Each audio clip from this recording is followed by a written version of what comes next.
From the world of politics to the world of business, this is Balance of Power.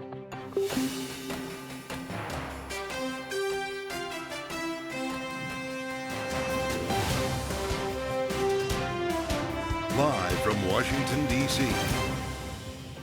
From Washington, D.C. to our TV radio audiences worldwide, welcome to Balance of Power alongside Anne-Marie Hordern. I'm Joe Matthew.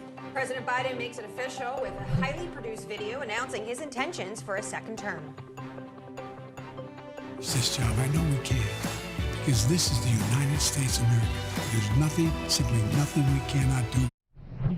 We'll dive into the reaction from his potential opponents and the issues he's facing. Plus, we'll hear from Senator Ted Cruz of Texas. The House Rules Committee taking up Speaker McCarthy's debt ceiling bill this hour, paving the way for a floor vote as soon as tomorrow. But McCarthy can only afford 4 defectors in his caucus, and he's still counting votes. And South Korea's president begins a visit to the United States amid a backdrop of mistrust following the Pentagon documents leak. So, Joe, we finally have it here today. Yeah. The president of the United States. It's official. It's official. The worst kept secret in Washington now rolled out in a video form because, Anne-Marie, that's the way we do it now. Yes, and more importantly, it not even is a soft launch, which I potentially thought it was going to be a nice, highly produced video, but he did sign that. He filed. So now it's about bringing in the cash so he can have this campaign in 2024. That's right. We're off and running, although some are speculating that now that he's got the reporters and some of the Democrats urging him off his back, we may not see a lot of campaigning for a couple of months. Yes, that's exactly right. And what the president is doing, and we can hear some of that audio from that video, is he's talking about, like he did in his prior run, about the former President Donald Trump. Now he's taking aim at the former president as well as some of his colleagues, going after MAGA Republicans. Take a listen. Around the country, MAGA extremists are lining up to take on those bedrock freedoms, cutting Social Security that you paid for your entire life while cutting taxes for the very wealthy, dictating what health care decisions women can make, banning books, and telling people who they can love, all while making it more difficult for you to be able to vote. Joining us around the table are Bloomberg's Mario Parker and Megan Scully to discuss this and, of course, the little drama of the debt ceiling over on Capitol Hill. Mario, let's start with you. This was widely anticipated. Is this going to now start to silence some of those whispers about the president's age and these concerns that he maybe was not going to be the Democratic nominee? Yeah, well, it won't silence the whispers about his age, right? But what it will do is stop us reporters from constantly asking the White House if he's going to run again. So the White House had gotten tired of that. the DNC had gotten tired of that as well. And, of course, the president, I mean, he started answering that question about at least like once every 2 weeks. Also. Do you think it was the journalists that pressured them? I think it was the journalists. I think it's partially a message to donors as well, right? He's ready to start getting out there. Our reporting shows that he'll have donors coming to Washington this weekend, meeting with him individually and some of his key aides also. So it's time to start making some money X amount of months out from the presidential election. Let's talk about this video for a moment. Highly produced. It's several minutes long, not something that you would put on TV, made for the internet essentially, but it opens with halting scenes from January 6th, the mob attacking the Capitol. And he goes directly after MAGA, assuming that Donald Trump is going to be his foil, and it looks like that may be the case. But what if he's not? What is MAGA? How do you run against MAGA, especially if it ends up being a different candidate, say Ron DeSantis? And that's the conundrum that the White House finds itself in. They're very much, I mean, as you mentioned, Joe, they're almost giddy looking at polls saying that there's a rematch for 2020. Yeah. Not 30 seconds into the video, President Biden was evoking MAGA. I mean, that was a clear sign that that's the fight that they want to see. They want to see that rematch. Again, what's troubling, and this is a conundrum that besets the Republican Party, is that Trump loses to Biden, but Biden loses to DeSantis. How about that? How do you convince primary voters to not have that myopic view and to look toward general election electability? And speaking of the primary, the former president doesn't want to participate in debates, according to his latest post on Truth Social? Yeah, well, this is what we see, right? He's looking at the same polls that we just referenced as well. He's saying that he doesn't say he feels like I don't need to show up. That's exactly it, right? If you have the ball, why not just keep it, hold it? You got a 20-point lead. Why don't you just wait until the clock runs out, or set the parameters and set the pace for everyone else? And so you're saying Donald Trump, with his newfound momentum over the last month, really try to squeeze his grip on the party. Megan, this is going to play, of course, into the presidential campaign in a number of ways when we consider the debt ceiling as an issue. That this campaign is going to be happening against the backdrop of this debate, particularly if there's a short-term solution, some sort of a kick the can into September when the debate's going to really be underway in earnest. How does that inform the result of this debate when you add politics on a national level beyond what would normally come with a debt ceiling? Sure. So what we have here is a Republican proposal right now that would essentially kick the debt ceiling debate into the election year, maybe push it till after the election, but would make it a very live ball come October, November of 2024. That is the Republican proposal, however, the proposal put forward by Speaker McCarthy. And he's having a hard time even getting enough Republicans on board with the spending cuts and the other provisions that he's put forth. So that probably won't become law. But we are faced with an increasingly short-term issue in terms of the debt ceiling. And we're going to hear from the Treasury Department later this week about when that so-called X date, when extraordinary measures run out, actually is. And we could be looking at a June date. Speaker McCarthy's not saying whether or not he has the votes. He's struggling. How rare would it be if he brings this to the floor and it is voted down? So we haven't seen this on a piece of legislation in quite some time. Speaker Pelosi would never bring a bill to the floor if she didn't know that she had the votes locked up. That's why we saw negotiations on Build Back Better continue for a year, 18 months. I mean, I felt it went on for 10 years. You know, McCarthy is a completely different political beast. We saw that with the 15 rounds of voting it took to elect him Speaker. So he doesn't seem to be afraid to take something to the floor if he knows he doesn't have the votes. However, he does run a huge risk here, and he could be putting himself in a really weakened position if he were to lose in a very public way on the floor when it comes to his negotiations with the White House. Mario, is the White House gaming out these various possibilities right now? What the statement's going to be written, I presume, before the vote. One if it fails, one if it passes. No, absolutely. They certainly got templates for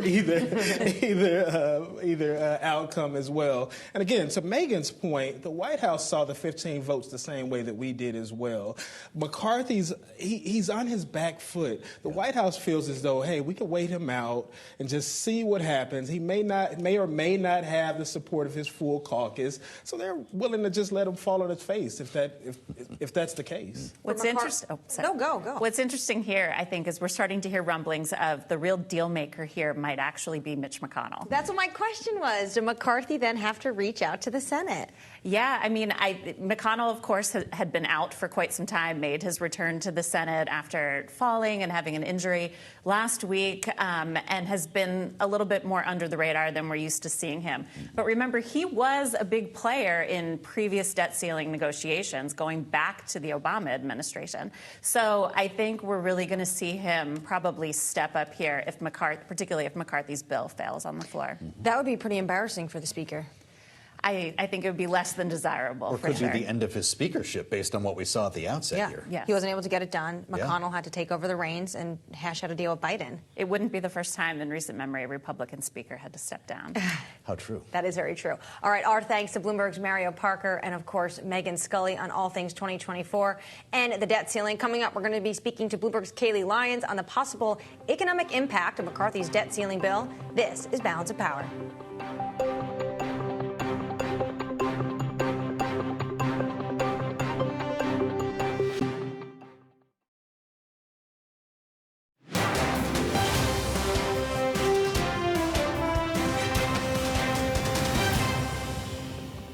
The Speaker's plan calls for significant cuts in discretionary government spending. So the overall impact, at least in the first year after the passage of the legislation, would shave 0.6-0.7% off of GDP. That was Mark Zandi, Moody's Analytics chief economist, talking with us earlier on Bloomberg Radio on Sound On about his new research, his new report on the economic cost of Speaker McCarthy's debt ceiling bill, should it actually be passed and become law. Not that anyone's predicting that, but it could, of course, be the foundation for what a final product is. And Bloomberg's Kayleigh Lyons is here with the details. What do you tell us here, Kayleigh? Well, again, as you rightly point out, Joe, we are speaking in hypotheticals here, but this bill still has real numbers in it. He wants to cut spending by $4.5 trillion. And what Moody's is saying is that will have an impact on near-term economic growth to the tune of about 0.65%. They also say unemployment would be higher, would rise to 4.6% by the end of 2024 under this plan, and we'll have 780,000 fewer jobs by the end of next year than in a clean debt limit raise scenario. Zandi also says that this bill would raise the likelihood of a recession. What he said to us, Joe, was that the American economy is already on thin ice, and this may send us totally underwater. And keep in mind, the market is already pricing in about a 65% chance of a recession in the next 12 months. That said, we have to keep in mind that this is just a bill. It's really just intended to be kind of the opening of the debate and the negotiation McCarthy would like to have with the White House over this. But that does also raise the next question of what if we get too close to the X date or even ultimately default? Treasury Secretary Janet Yellen was talking about the economic consequences of that earlier today. A default on our debt would produce an economic and financial catastrophe. Many residents in Sacramento could ultimately lose their jobs. Household payments on mortgages, auto loans, and credit cards would rise, and American businesses would see credit markets deteriorate.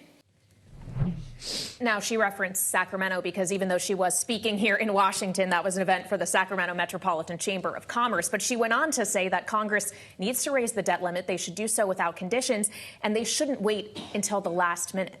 And we're going to get an update from the Treasury Secretary this week.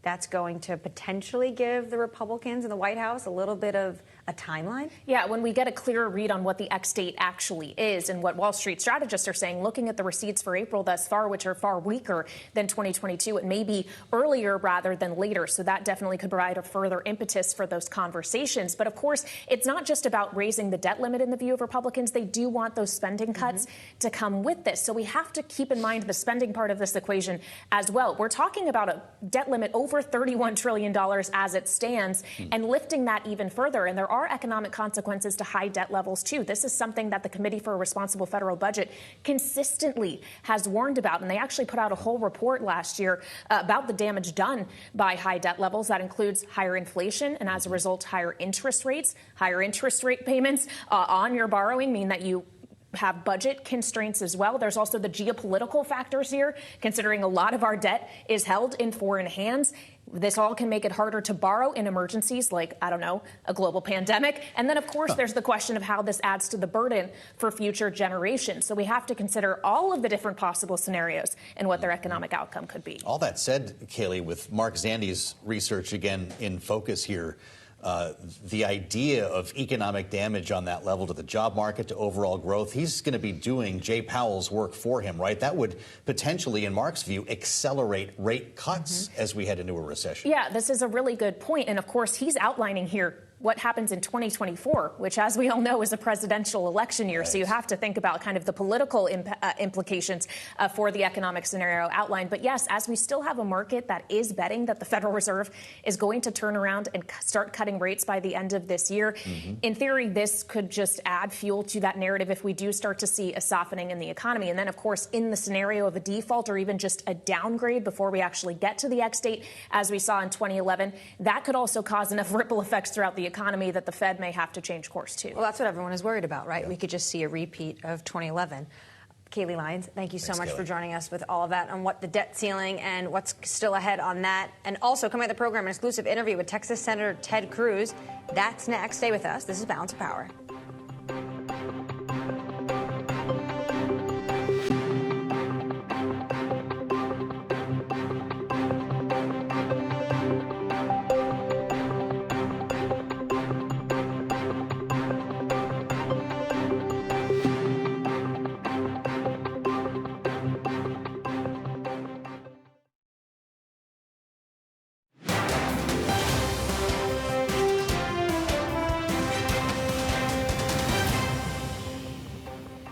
This is Balance of Power on Bloomberg TV. Key Republicans in Congress are demanding answers from the San Francisco Federal Reserve after the collapse of Silicon Valley Bank last month, which led to turmoil in the banking industry. Senator Ted Cruz and Congressman Jim Jordan are now asking San Francisco Fed President Mary Daly to explain what they call her, quote, failure to ensure the bank's solvency, but they say they're not getting answers fast enough. Senator Cruz joins us right now for an exclusive interview. And, Senator, I want to start by welcoming you to Bloomberg. It's good to see you today, and we appreciate your time. You write in this letter that President Daly essentially failed to answer your request for information about SVB's collapse. Did she reply at all, Senator? What'd she say?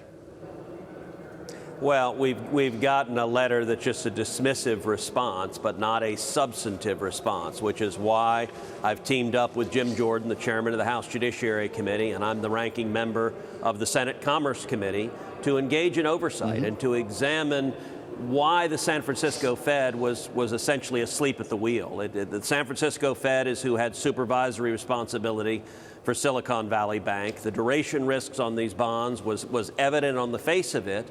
And yet the approach of the San Francisco Fed seems to be that oversight cannot be applied to it, that it doesn't have to respond to the American people, it doesn't have to respond to Congress.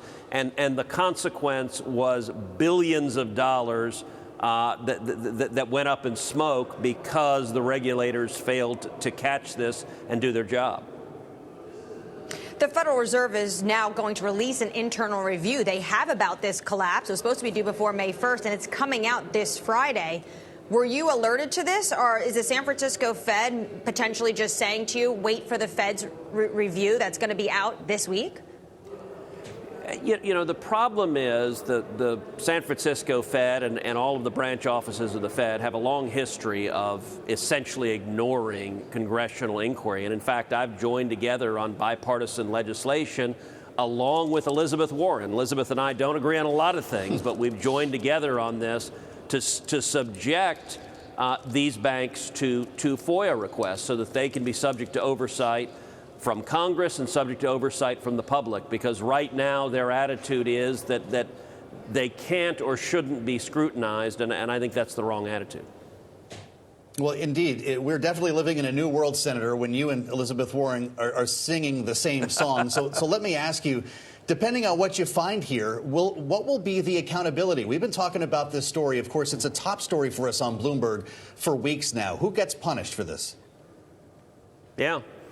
Look, it's a real problem, and you saw the Biden administration step in and bail out the customers at Silicon Valley Bank, and they did that. I think many of those customers were politically well-connected, political supporters of the president, and I got to say that leaves a lot of Main Street sitting behind wondering, well, what happens if I don't have a lobbyist with stroke in this White House? And we need to have clear standards that apply, that are transparent, and I'm really concerned about the fallout. In particular, I'm concerned that we're seeing a flight of capital away from community banks, away from mid-sized banks to the giant banks, and I think that's really harmful. One of the great strengths of our economy is the multitude of small community banks we have that finance small businesses, that finance entrepreneurs, and if depositors say, well,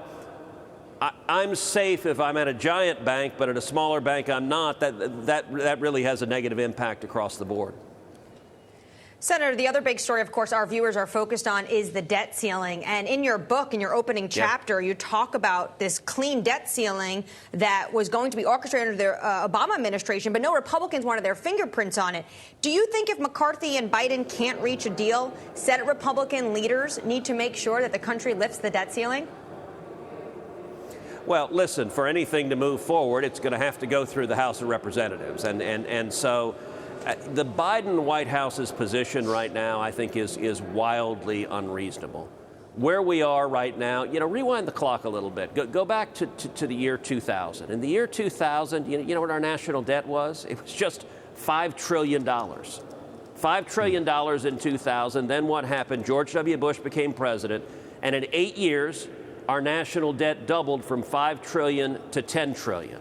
In 2008, Barack Obama became president. And in the next 8 years, our national debt doubled again from $10 trillion to $20 trillion. So it took 42 presidents over 200 years to build up $5 trillion in debt, and 2 presidents, one Democrat, one Republican, quadrupled the debt in just 16 years. We're now at about $32 trillion. What we're doing is irresponsible, and I think it is critically important for leaders in the House and leaders in the Senate to force real spending reforms. Now, let me be clear. Under no circumstances should the United States default on our debt. And there's one person on planet Earth who could make that 100% certainty. That's Joe Biden. A responsible president would say, we will never default on our debt. But Biden doesn't want to do that because he wants to scaremonger and threaten a default rather than negotiate and actually address this out-of-control spending and debt. Well, Senator, we've been talking about this, of course, every day on this program, and we've been hearing daily from Republicans who are not open to a clean debt ceiling bill, I realize, yet actually voted for 3 of them during the Trump administration, to your point, when $7 trillion was added to the U.S. debt. So why is it different now? Why not soothe the markets with a clean debt limit bill? Well, number one, we just came through the past 2 years where Democrats with a Biden White House and a Democrat majority in the House and Senate went on the biggest spending spree in modern history. It's what's produced the inflation that is ravaging consumers, ravaging families all across this country, as Democrats spent trillions of dollars we didn't have, printed the money, and many of us, myself included, made clear if you do this, we're going to see the inflation that's happening right now. We were right. That they dismissed that, and their view, they don't want to fix it, they don't want to address it. I believe we should use the debt ceiling as leverage to force real and meaningful fiscal reforms. Now, it doesn't mean we have to fix everything, but if you look back to 2010, in 2010, Congress passed the Budget Control Act. Why did it do so? Because Republicans held the line, and Barack Obama blinked and agreed to the Budget Control Act on the debt ceiling, and it saved massive amounts of money reducing the debt. We should do that again. By the way, Graham Rudman before that came from Senator? the debt ceiling. What is different Senator, now is Joe Biden is saying he's not willing to negotiate at all. That's irresponsible. Senator, but Joe Biden is saying he wants to see a budget and then he's willing to negotiate. I have 30 seconds left. We have a hard break. The president has announced his reelection. When are you going to announce who you support, and is that the former President Trump? Look, I'm running for re-election for Senate in the state of Texas in 2024. I'm focused on re-election. Biden's policy agenda could not have been more of a disaster between inflation, crime, chaos at the southern border, and disaster on foreign Ted policy. Cruz. The American people are ready more to time change with you. course. Come back and see us again, Senator. Senator, thank you so much for your time. Senator to Ted Cruz there. More coming up next. This is Bloomberg.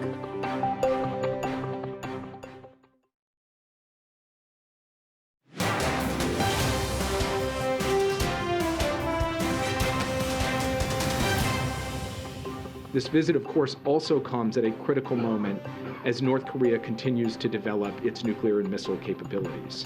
The two leaders will have a chance to consult closely on that. President Biden will reinforce and enhance our extended deterrence commitments to South Korea with respect to the threat the DPRK poses.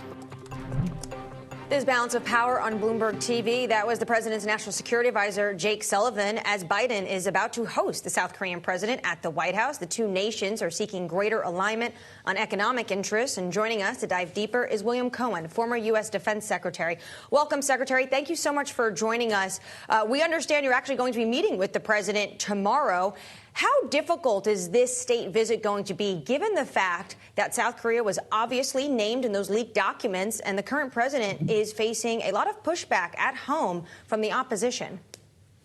Well, obviously, it's embarrassing to him, and it does sow some distrust for the United States in terms of keeping confidential and classified information classified.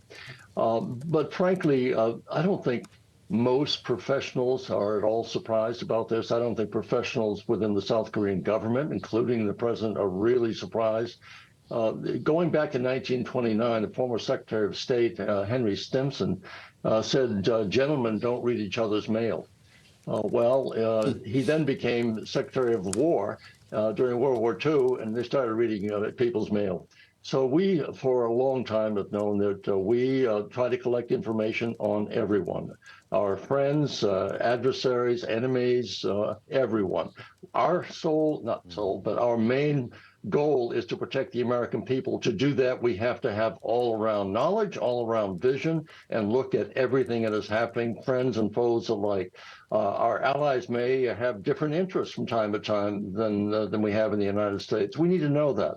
We need to know what their plans might be that could compromise our own interests. So no one should be surprised about this. It is embarrassing because this is all conducted at a very high level amongst government officials and not the general public.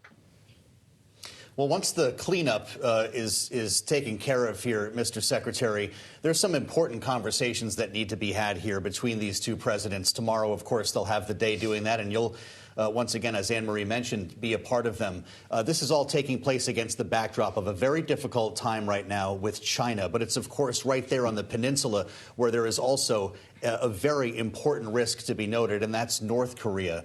To what extent should we be paying attention to Kim Jong-un right now while we focus largely on Beijing?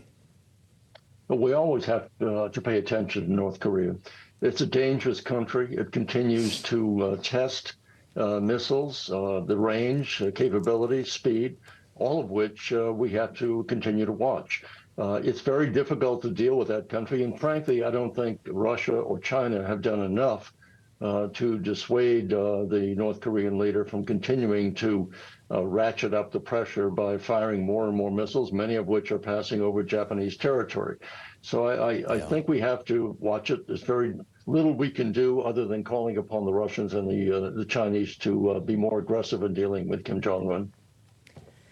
But how difficult is it right now for the United States to call the help of Xi Jinping when dealing with North Korea, given the fact that these are two leaders that are having a pretty difficult standoff right now? We don't see Secretary of State Antony Blinken going on his trip. That's postponed. When's the next date he's going to Beijing? And obviously, there's a lot of friction between these two countries. So how difficult is that ask right now? I think we have to take a step back and look at the Chinese and say, yes, they are a peer competitor to the United States economically and soon to be, if not already achieved, a peer competitor militarily. We need to do everything we can to lower the rhetoric, to lower the tension. I know that there's a lot of support from the Democrats and the Republicans looking at China as an adversary from a military point of view on the right and an economic point of view on the left. But China is not going away. It's a powerful country. We need to find ways and issues that we can agree upon, whether it's talking about energy security, water security, pandemic control, a host of issues we can agree upon, recognizing we're going to have difficulty dealing with the Chinese over Taiwan, the South China Sea, the East China Sea, all of that. But we can't afford to slip into a confrontational point of view with them to the point where a miscalculation, a mistake, suddenly we find ourselves head-to-head with the Chinese on a war footing.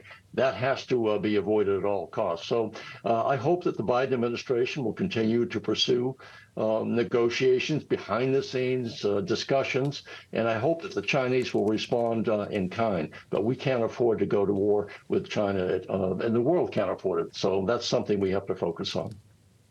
Mr. Secretary, Olaf Scholz has invited the Chinese premier to Berlin for talks next month.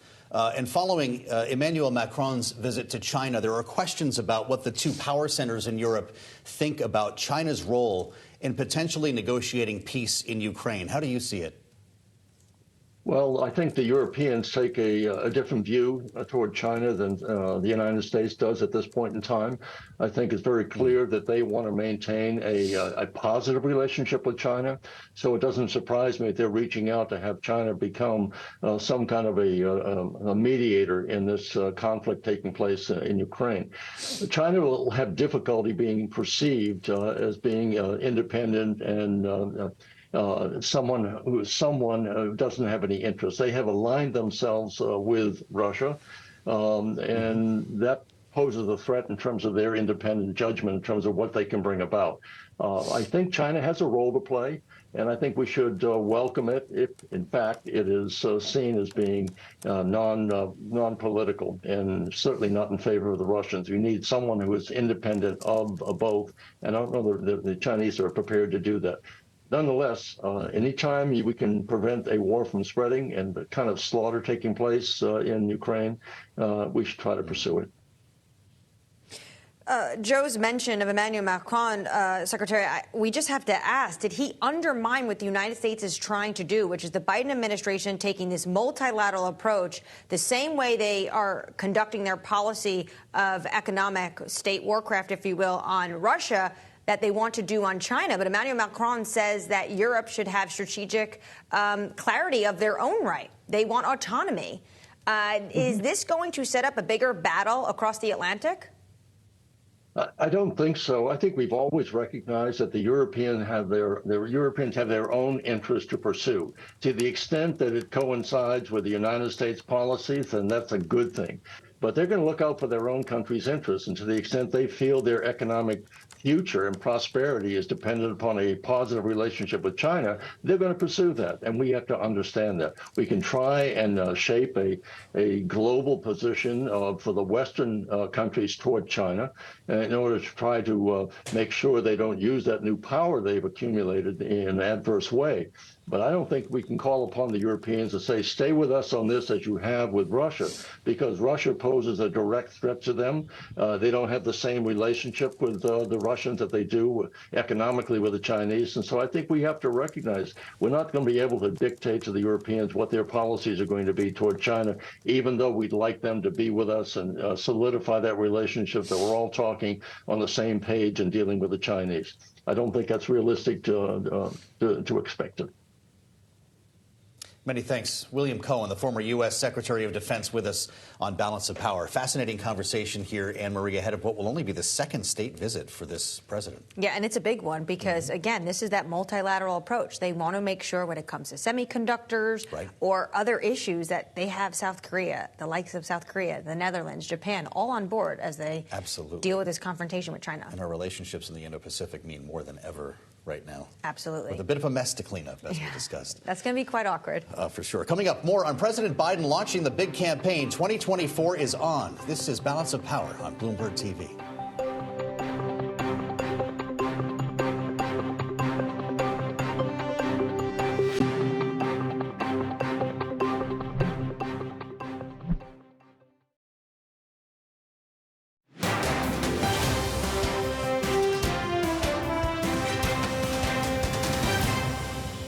When I ran for president 4 years ago, I said we're in a battle for the soul of America, and we still are. The question we're facing is whether in the years ahead we have more freedom or less freedom, more rights or fewer. I know what I want the answer to be, and I think you do too. This is not a time to be complacent. That's why I'm running for re-election. President Biden officially announcing his re-election in a video announcement earlier on today. Joining us to discuss our political panel, Republican strategist Doug Heye, partner at Rock Solutions, Kristen Hahn. It's great to see both of you, and welcome back to the table. Doug, I'm going to start with you on this one because Joe Biden just rolled out the plan for the campaign. Run against MAGA, finishing the job was another theme, restoring or maintaining, I guess he said, our freedoms. If you're a Republican preparing to run against Donald Trump, you shaking in your boots? No, and part of it isn't because of what Biden said. This almost appeared to me to be more of a statement to lock down the Democratic nomination, which he should have pretty well locked down. But it's what he didn't talk about. We didn't hear anything really about jobs and the economy. We didn't hear anything about inflation. And if you look at Biden's numbers, they're suffering because people don't feel that the economy is in a good place for them. They're upset still about inflation, and even when we see good jobs numbers, it's not getting to the level where voters feel that. And Biden's just didn't bring that up. True. I see that in the polls, but at the same time, the midterm elections, these were the issues, and actually inflation was higher. And yet, it wasn't a red wave. Well, it wasn't a red wave, and part of it was because actually they picked up a seat as well in the Senate. In the Senate, they did. Republicans were measuring curtains for 2 years, and they moved from saying we were going to get a red wave to a red tsunami. Dumb language, and you don't do that in politics. But the reality is, on the economy, when we go to a general election, presidential year, it's a much bigger swath of voters. People who vote in midterms are much more politically motivated and politically interested. So those voters who feel left out, they're the ones who show up every 4 years, not every 2 years. Interesting. 4 years to the day after the announcement for the last campaign, Kristen, and the response from Donald Trump, which I'm guessing was written long before they had a chance to see Joe Biden's video. He came up with his own video and walked through his own issues. He hit him first on the economy, then he went to geopolitics, then he did the election was stolen in 2020. But he didn't spend much time, a little bit, but not much time on the culture wars or issues like abortion, for instance, that, difficult to quantify, weighed heavily on the results of the midterm elections. So what do you think about the other side here, if this is Biden versus Trump? Right. And I think, to what Doug was saying, I think that, the president will have to talk about jobs and the economy and inflation throughout the course of his campaign. What we looked at, though, voters in the midterms trusted Republicans more on jobs and the economy. Whether I agree with that or not is besides the point. They trusted Democrats more on health care, a woman's right to choose, and the issue of democracy. So we had to lean in, and we did lean into what voters trust you on, and that was choice, right? So you see when he's saying, do you want more or fewer rights in America? That's speaking exactly to this issue. I think it will. It's an indicator that will be a major issue going into the election next year, because there are a lot of women who are, that's their number one issue, and we won on that in the midterms. The White House at the moment it feels like they really are communicating this and socializing this, that they think it's a rematch of 2020. But of course, when you look at all the polls, Biden does beat Trump, but a Ron DeSantis would beat Biden. And actually, Ron DeSantis talked to Sean Hannity last night about the nature of his relationship with the former president. Take a listen.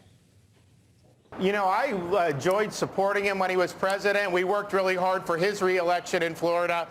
And I always had a good relationship with him. And then once the midterm election happened, he started taking shots at me. I didn't really do anything to do it except do a good job. But that's fine. I mean, Sean, when you're making things happen, you take incoming from a variety of targets. So that's just the nature of the business. And I'm happy to stand strong and do what's right.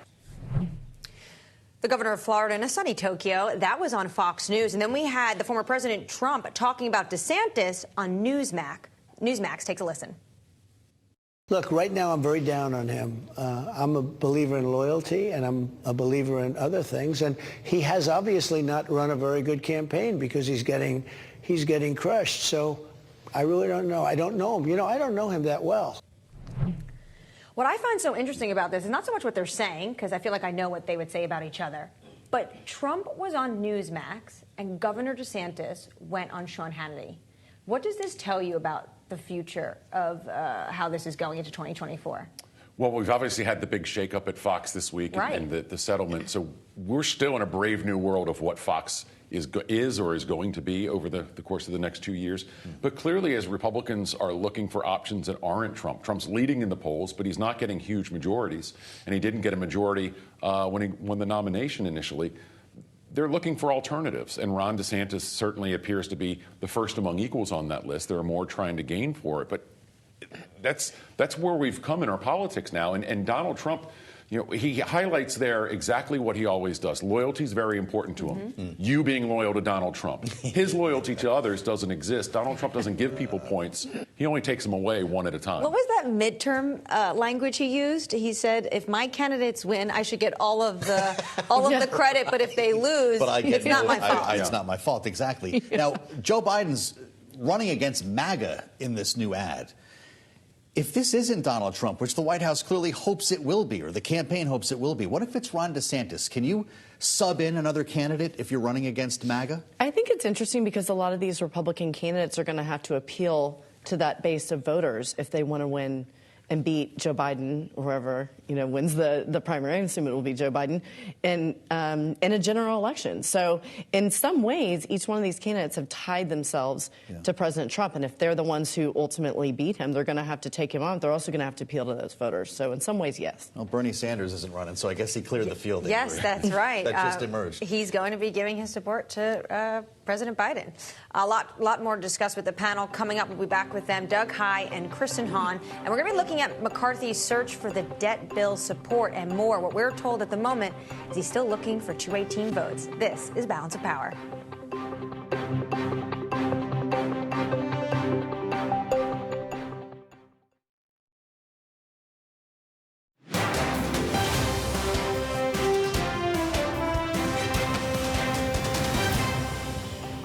What we're doing is irresponsible, and I think it is critically important for leaders in the House and leaders in the Senate to force real spending reforms. Now, let me be clear.